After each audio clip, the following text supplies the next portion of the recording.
నమస్కారం. BB4 Telugu news కి స్వాగతం. నేను మీ అనిత. విద్యుత్ కార్యాలయం వద్ద రజకులకు 200 యూనిట్లు ఉచితంగా ఇవ్వాలని ఈ ధర్నా కార్యక్రమం రజకులందరూ కానీ పెద్ద సంఖ్యలో పాల్గొన్నారు. అయితే గత ప్రభుత్వాలన్నీ కానీ రజకులకు మేము ప్రతి ఇంటికి ఎవరైతే వృత్తి చేసుకుంటున్నారో, ఎవరైతే ఇంట్లో ఇస్త్రీ చేస్తున్నారో వాళ్ళందరికి కానీ ప్రతి ఒక్క రజక కుటుంబానికి ఉచిత కరెంటు 200 యూనిట్లు ఇస్తామని ఈ రాష్ట్ర ప్రభుత్వాలు చెప్పాయి. అయితే గత ప్రభుత్వాలు కానీ ఈ ప్రభుత్వం కానీ ఇప్పుడు కానీ జీవో ఉంది, 150 యూనిట్లు ఉచితంగా ఇవ్వాలా, ప్రతి ఒక్క రజకునికి ఇవ్వాలని జీవో ఉంది. ఆ జీవోను అధికారులు ప్రతి ఒక్క రజకునికి ఇవ్వలేదు. ఎందుకు ఇవ్వలేదని మేము ఈ అధికారులను నిలదీస్తున్నాం.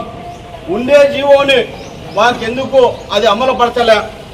అమలుపరిస్తేనే కదా ఆ జీవోకి న్యాయం జరిగేది. ఆ జీవోని తొక్కు పెట్టడము ఎంత అన్యాయం ఇది.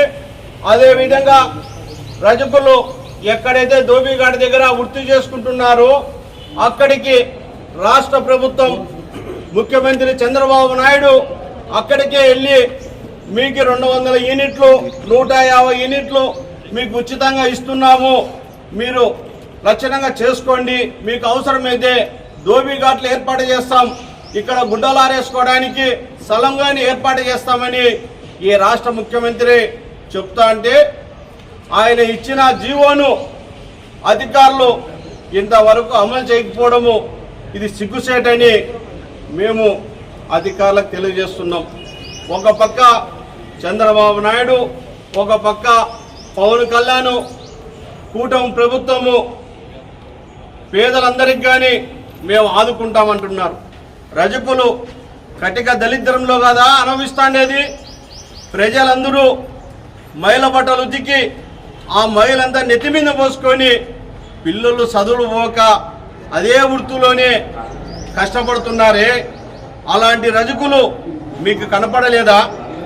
అదే రజకులు మీకు గుడ్డలు ఉతికి తెల్లగా మల్లెపూల్లాగా మిమ్మల్ని అసెంబ్లీకి పంపుతారు.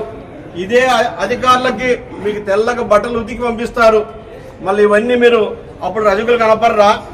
మీ మైల బట్టలు పిండే వాళ్ళనే మీరు మర్చిపోతున్నారే అంటే ఇంకా సామాన్యమైన ప్రజల్ని మీరేం గుర్తులో పెట్టుకుంటారు?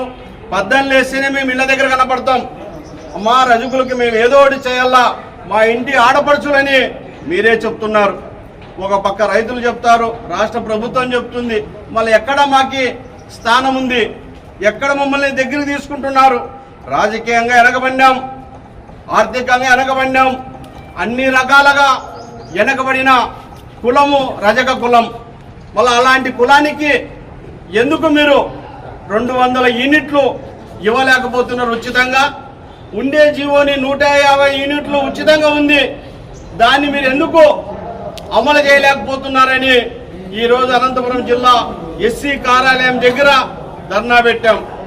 ఆయన ప్రతి ఒక్క రజక కుటుంబానికి ఉచితంగా ఎంతైతే ప్రభుత్వము జీవో వచ్చిందో ఆ జీవోని అమలు చేయాలని మీ అందరి తరఫున తెలియజేస్తూ నాకు ఈ అవకాశం ఇచ్చిన మీ అందరికీ పేరున ప్రత్యేకంగా ధన్యవాదాలు తెలియజేస్తున్నా.